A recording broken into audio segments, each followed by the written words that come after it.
أعوذ بالله من الشيطان الرجيم.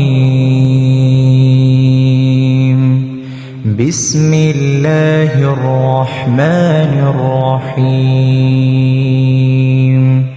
وكيف أخاف ما أشركتم ولا تخافون أنكم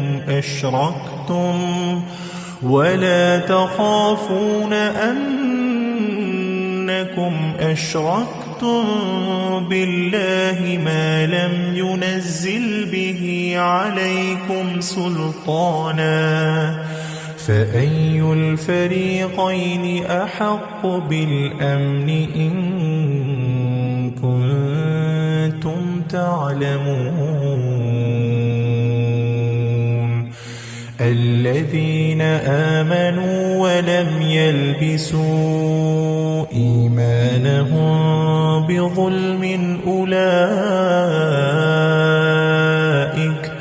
بظلم أولئك لهم الأمن وهم مهتدون. وتلك حجتنا آتيناها إبراهيم على قومه نرفع درجات من نشاء إن ربك حكيم عليم.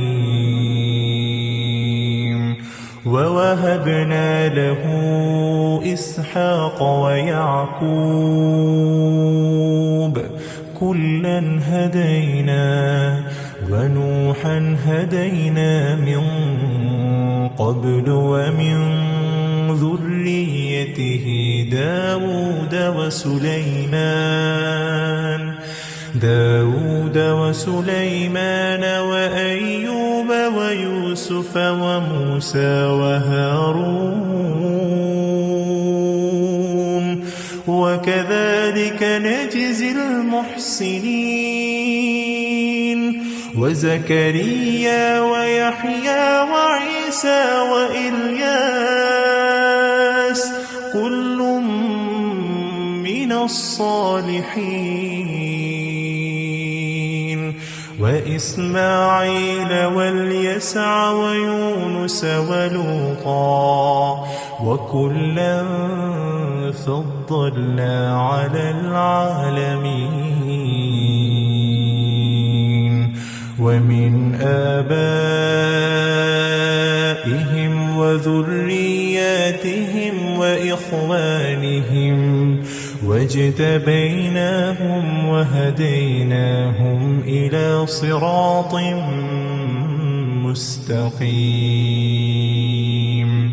ذلك هدى الله يهدي به من يشاء من عباده ولو أشركوا لحبط عنهم ما كانوا يعملون. أولئك الذين آتيناهم الكتاب والحكم والنبوة فإن يكفر بها هؤلاء فقد وكلنا بها قوما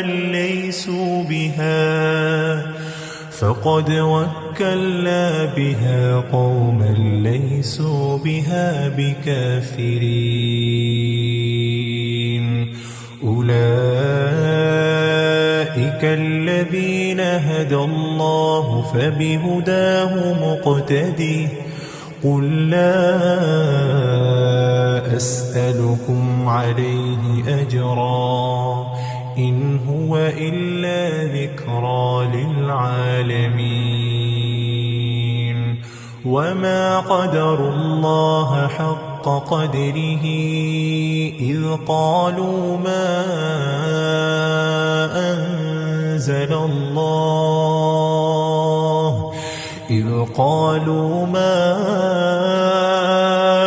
أنزل الله الله على بشر من شيء قل من أنزل الكتاب الذي جاء به موسى نورا وهدى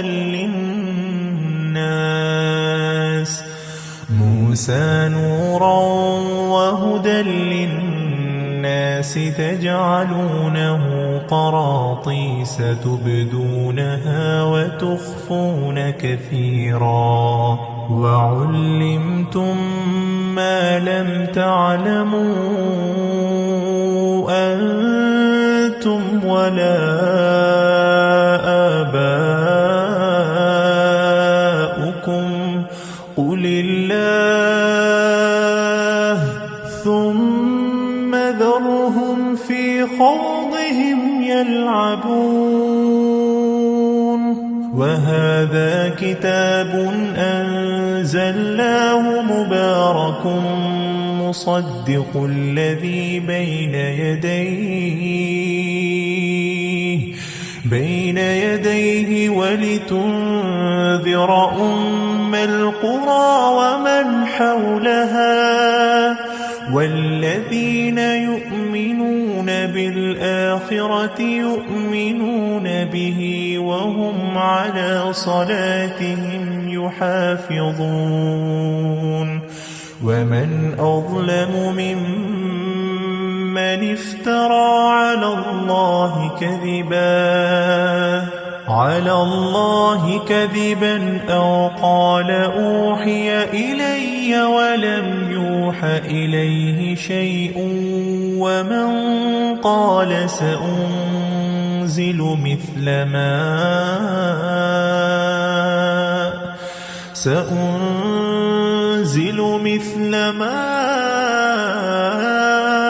أنزل الله ولو ترى إذ الظالمون في غمرات الموت والملائكة باسطوا أيديهم أخرجوا أنفسكم اليوم تجزون عذاب الهون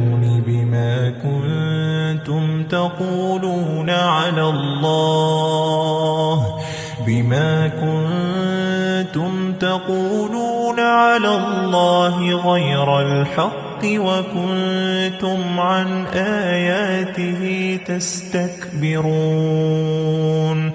ولقد جئتمونا فرادا كما خلقناكم أول مرة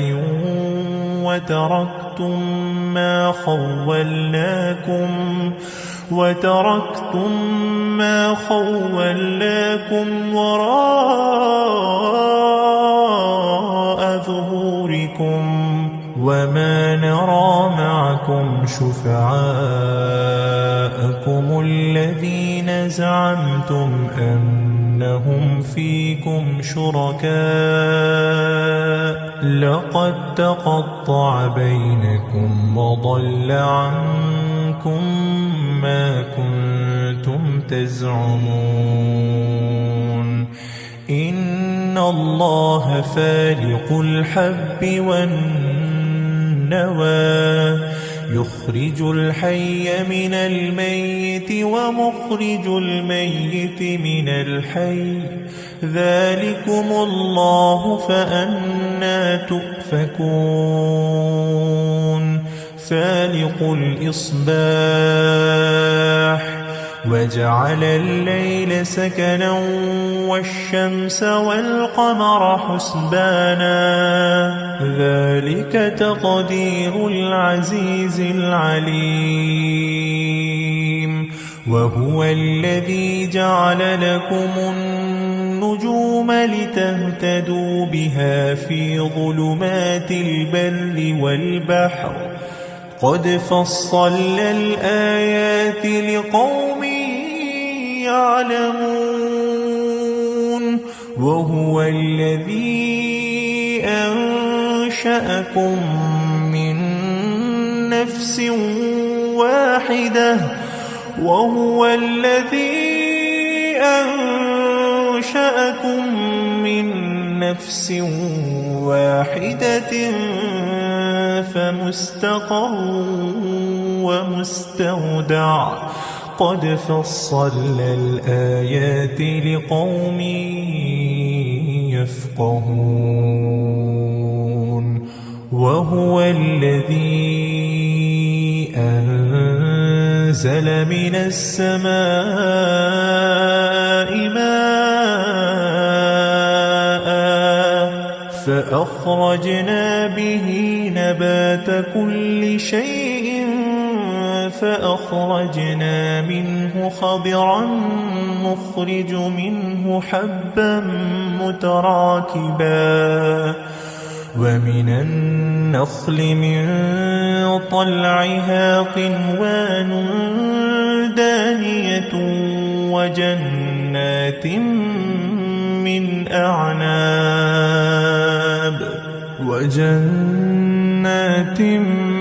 من أعناب والزيتون والرمان مشتبها وغير متشابه انظروا إلى ثمره إذا أثمر وينعه إن في ذلكم لآيات لقوم يؤمنون وجعلوا لله شركاء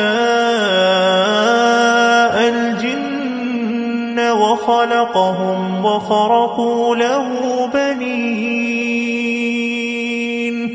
وخلقهم وخرقوا له بنين وبنات بغير علم سبحانه وتعالى عما يصفون بديع السماوات والأرض أنى يكون له ولد ولم تكن له صاحبة وخلق كل شيء وهو بكل شيء عليم ذلكم الله ربكم لا إله إلا هو خالق كل شيء فاعبدوه وهو على كل شيء وكيل لا تدركه الأبصار وهو يدرك الأبصار وهو اللطيف الخبير قد جاءكم بصائر من ربكم فمن أبصر فلنفسه ومن عمي فعليها وما أنا عليكم بحفيظ وكذلك نصرف الآيات وليقولوا درست ولنبينه لقوم يعلمون اتبع ما أوحي إليك من ربك لا إله إلا هو وأعرض عن المشركين ولو شاء الله ما أشركوا وما جعلناك عليهم حفيظا وما أنت عليهم بوكيل ولا تسبوا الذين يدعون من دون الله فيسبوا الله عدوا بغير علم كذلك زينا لكل أمة عملهم ثم إلى ربهم مرجعهم فينبئهم بما كانوا يعملون وأقسموا بالله جهد أيمانهم لئن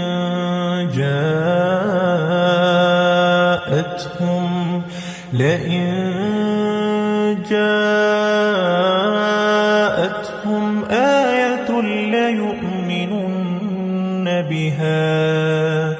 قل إنما الآيات عند الله وما يشعركم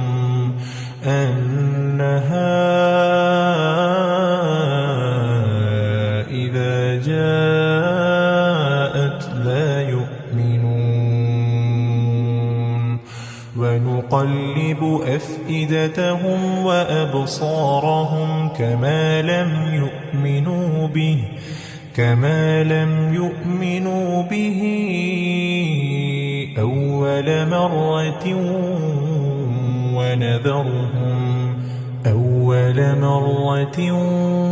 ونذرهم في طغيانهم يعمهون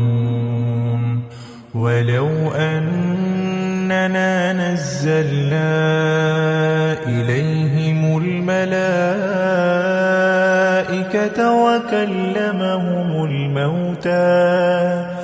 وكلمهم الموتى وحشرنا عليهم كل شيء قبلا ما كانوا ليؤمنوا إلا أن يشاء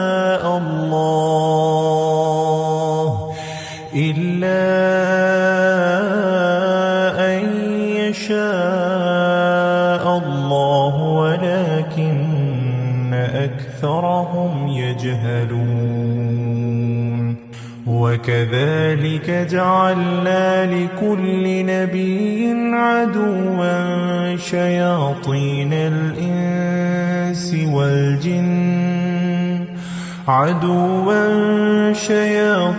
الإنس والجن يوحي بعضهم إلى بعض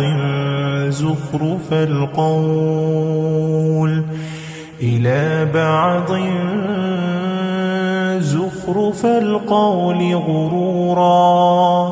ولو شاء ربك ما فعلوه فذرهم وما يفترون ولتصغى إليه أفئدة الذين لا يؤمنون بالآخرة وليرضوه وليقترفوا ما هم مقترفون أفغير الله أبتغي حكما وهو الذي أنزل إليكم الكتاب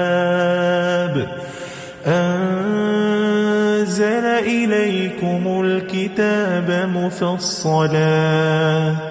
والذين آتيناهم الكتاب يعلمون أنه منزل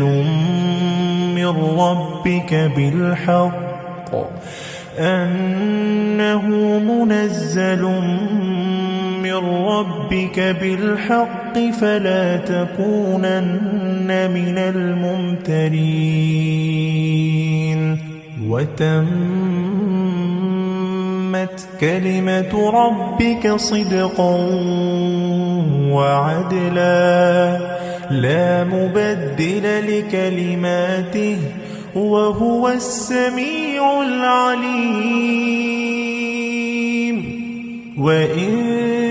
تطع أكثر من في الأرض يضلوك عن سبيل الله إن يتبعون إلا الظن وإن هم إلا يخرصون إن ربك هو أعلم من يضل عن سبيله وهو أعلم بالمهتدين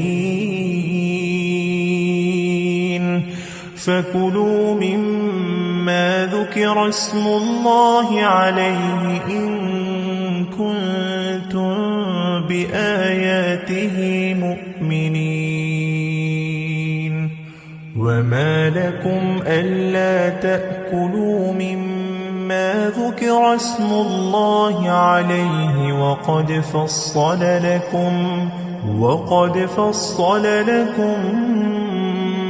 ما حرم عليكم إلا ما اضطررتم إليه وإن كثيرا ليضلون بأهوائهم بغير علم إن ربك هو أعلم بالمعتدين وذروا ظاهر الإثم وباطنه إن الذين يكسبون الإثم سيجزون بما كانوا يقترفون ولا تأكلوا مما لم يذكر اسم الله عليه وإنه لفسق وإن الشياطين ليوحون إلى أوليائهم ليجادلوكم وإن أطعتموهم إنكم لمشركون أومن كان ميتا فأحييناه وجعلنا له نورا يمشي به في الناس كمن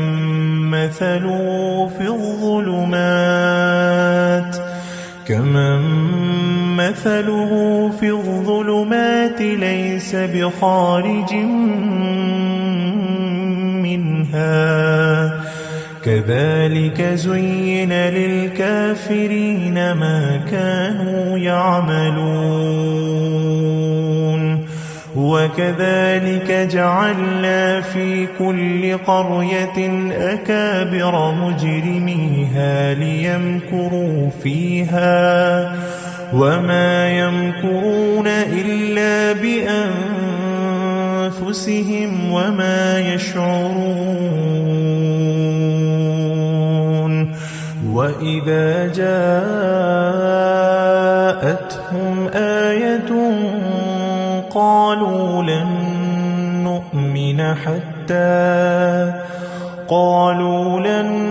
نؤمن حتى نؤتى مثل ما أوتي رسل الله أعلم حيث يجعل رسالته سيصيب الذين أجرموا صغار عند الله وعذاب شديد بما كانوا يمكرون فمن يرد الله أن يهديه يشرح صدره للإسلام ومن يرد أن يضله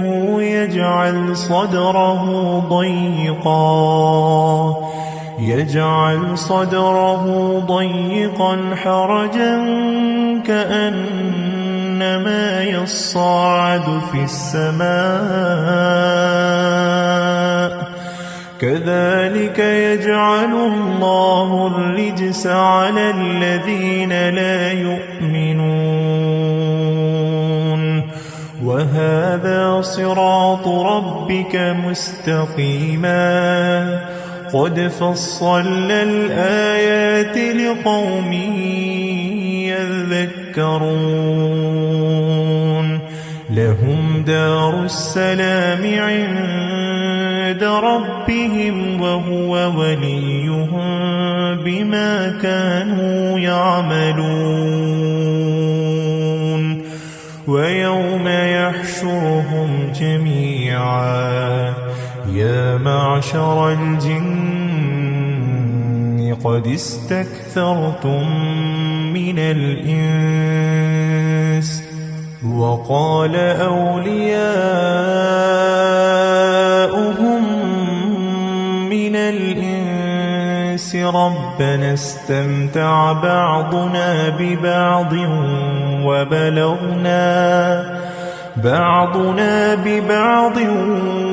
وبلغنا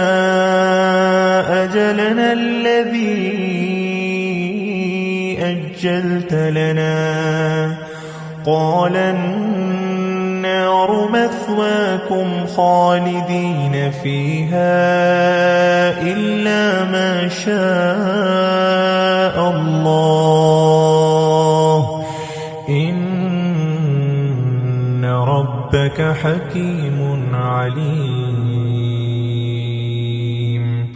وكذلك نولي بعض الظالمين بعضا بما كانوا يكسبون يا معشر الجن والإنس ألم يأتكم رسل منكم يقصون عليكم آياتي وينذرونكم لقاء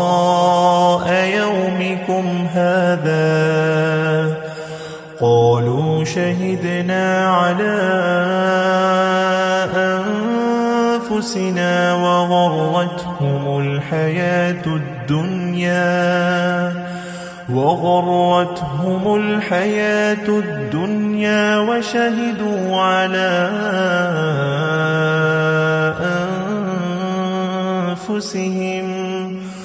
وشهدوا على أنفسهم أنهم كانوا كافرين ذلك أن لم يكن ربك مهلك القرى بظلم وأهلها غافلون ولكل درجات مما عملوا وما ربك بغافل عما يعملون وربك الغني ذو الرحمة إن يشأ يذهبكم ويستخلف من بعدكم ما يشاء كما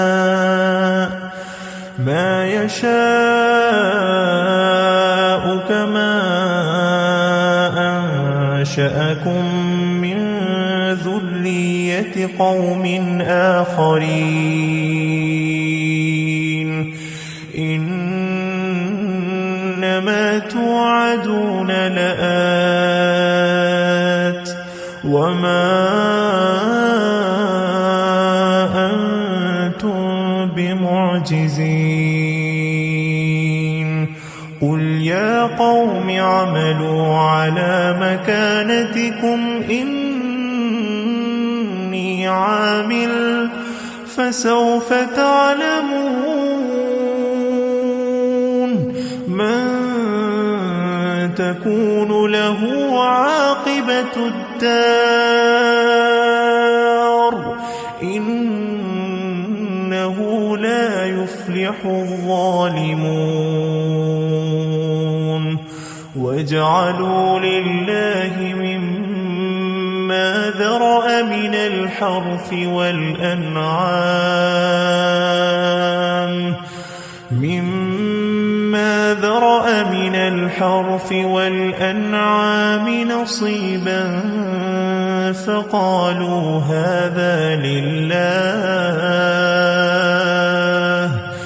فقالوا هذا لله بزعمهم وهذا لشركائنا فما كان لشركائهم فلا يصل إلى الله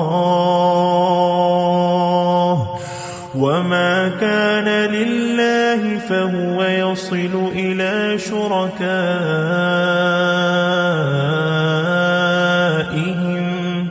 ساء ما يحكمون وكذلك زين لكثير من المشركين قتل أولادهم شركاؤهم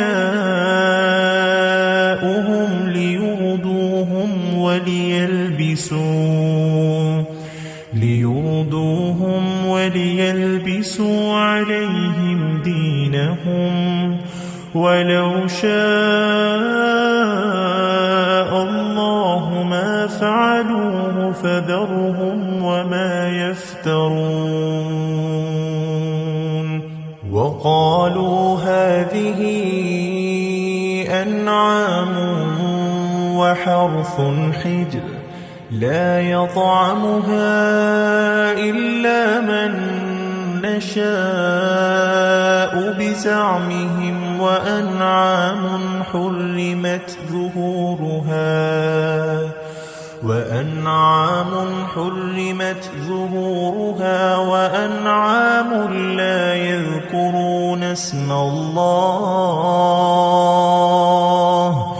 وأنعام لا يذكرون اسم الله عليها افتراء عليه سيجزيهم بما كانوا يفترون وقالوا ما في بطون هذه الأنعام خالصة لذكورنا ومحرم على أزواجنا وإن يكن ميتة فهم فيه شركاء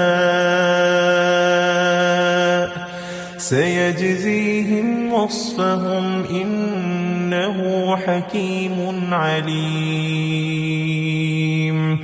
قد خسر الذين قتلوا أولادهم سفها بغير علم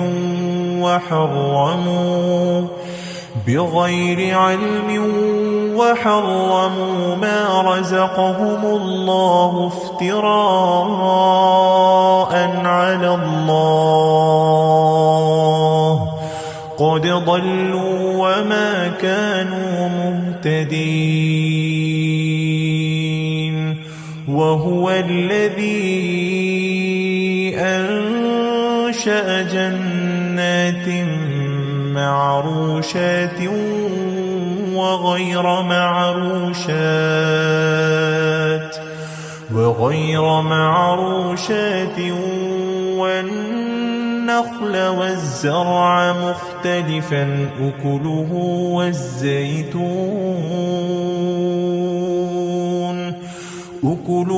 والزيتون والرمان متشابها وغير متشابه كلوا من ثمره إذا أثمر وآتوا حقه يوم حصاده ولا تسرفوا إنه لا يحب المسرفين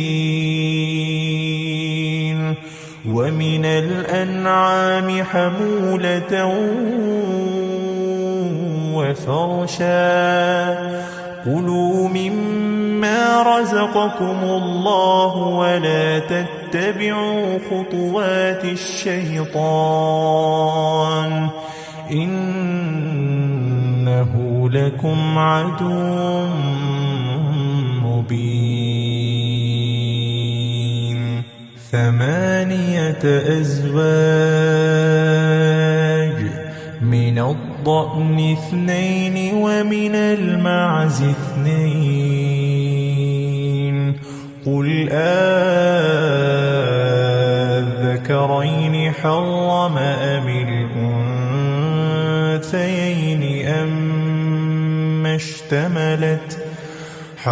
أم الأنثيين أما اشتملت عليه أرحام الأنثيين نبئوني بعلم إن كنتم صادقين ومن الإبل 2 ومن البقر 2 قل الذكرين حرم أم الأنثيين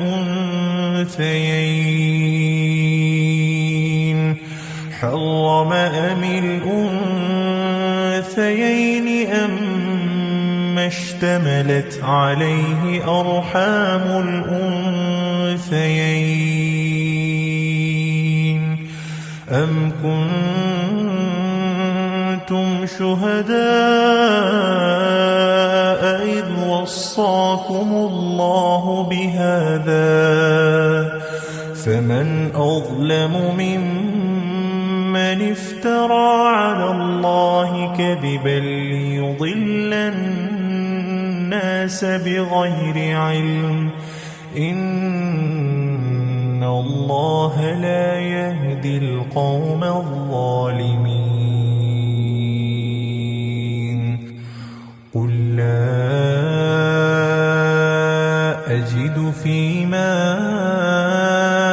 أوحي إلي محرما على طاعم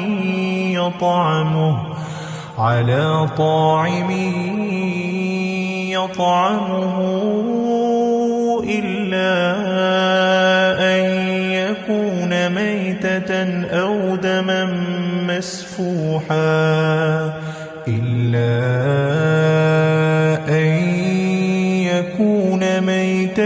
أو دما مسفوحا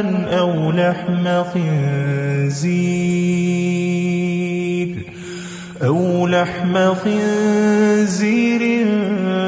فإنه رجس أو فسقا أهل لغير الله به فمن اضطر غير باغ ولا عاد فإن ربك غفور رحيم وعلى الذين هادوا حرمنا كل ذي ظفر ومن البقر والغنم حرمنا عليهم شحومهما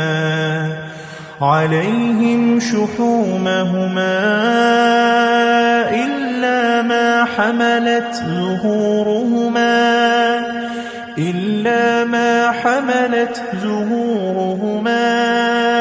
أو الحوايا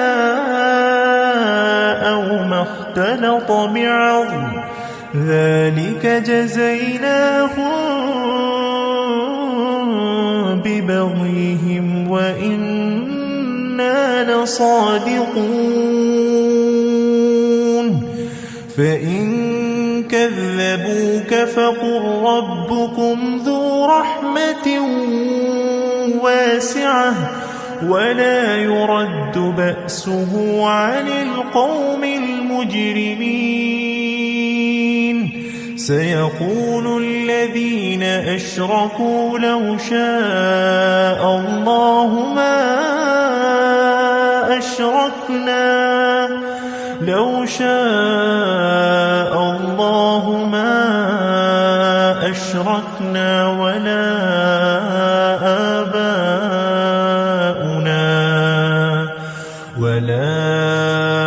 آباؤنا ولا حرمنا من شيء كذلك كذب الذين من قبلهم حتى ذاقوا بأسنا قل هل عندكم من علم فتخرجوه لنا إن تتبعون إلا الظن وإن أنتم إلا تخرصون قل فلله الحجة البالغة فلو شاء لهداكم أجمعين قل هلم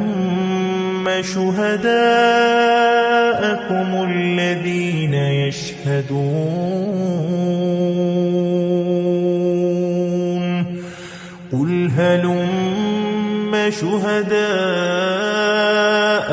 الذين يشهدون أن الله حرم هذا فإن شهدوا فلا تشهد معهم ولا تتبع أهواء الذين كذبوا بآياتنا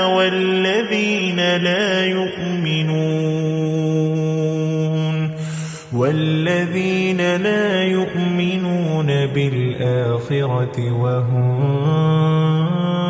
بربهم يعدلون قل تعالوا أتل ما حرم ربكم عليكم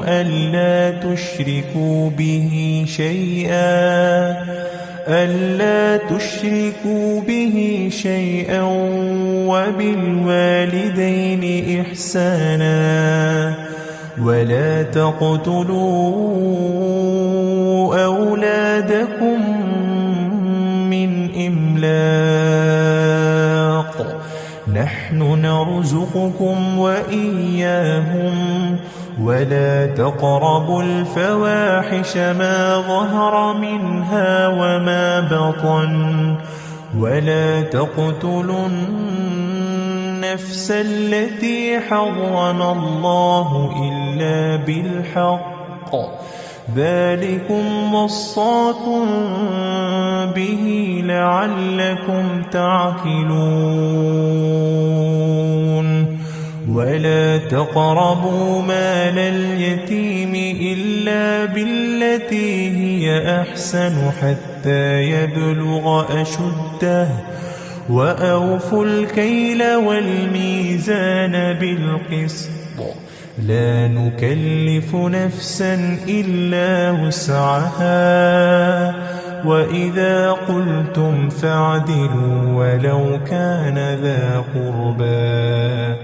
وبعهد الله أوفوا ذلكم وصاكم به لعلكم تذكرون وأن هذا صراطي مستقيما فاتبعوه ولا تتبعوا السبل فتفرق بكم عن سبيله ذلكم وصاكم به لعلكم تتقون ثم آتينا موسى الكتاب تماما على الذي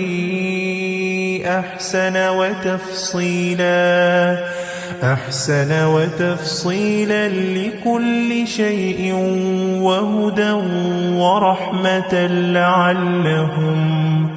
وهدى ورحمة لعلهم بلقاء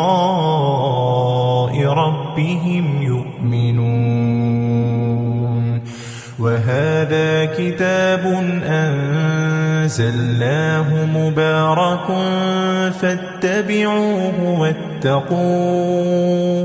فاتبعوه واتقوا لعلكم ترحمون أن تقولوا إنما أنزل الكتاب على طائفتين من قبلنا وإن كنا عن دراستهم لغافلين أو تقولوا لو أنا أنزل علينا الكتاب لكنا أهدى منهم فقد جاءكم بينة من ربكم وهدى ورحمة فمن أظلم ممن كذب بآيات الله وصدف عنها سنجزي الذين يصدفون عن آياتنا سوء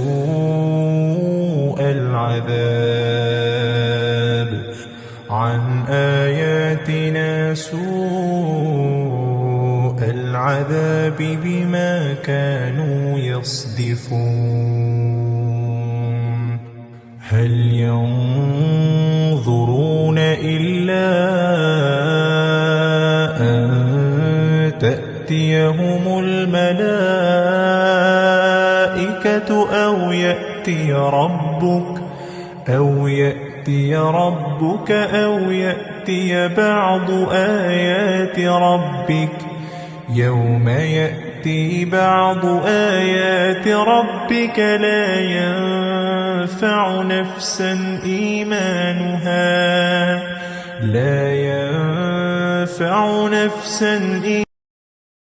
لم تكن آمنت من قبل أو كسبت في إيمانها خيرا قل انتظروا إنا منتظرون إن الذين فرقوا دينهم وكانوا شيعا لست منهم في شيء إنما أمرهم إلى الله ثم ينبئهم بما كانوا يفعلون من جاء بالحسنة فله عشر أمثالها ومن جاء بالسيئة فلا يجزى إلا مثلها وهم لا يظلمون قل إنني هداني ربي إلى صراط مستقيم دينا قيما ملة إبراهيم حنيفا وما كان من المشركين قل إن صلاتي ونسكي ومحياي ومماتي لله رب العالمين لا شريك له وبذلك أمرت وأنا أول المسلمين قل أغير الله أبغي ربا وهو رب كل شيء ولا تكسب كل نفس إلا عليها ولا تزر وازرة وزر أخرى ثم إلى ربكم مرجعكم فينبئكم بما كنتم فيه تختلفون وهو الذي جعلكم خلائف الأرض ورفع بعضكم فوق بعض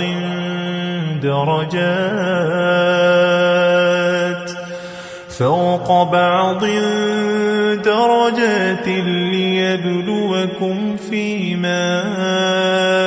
آتاكم إن ربك سريع العقاب وإنه لغفور رحيم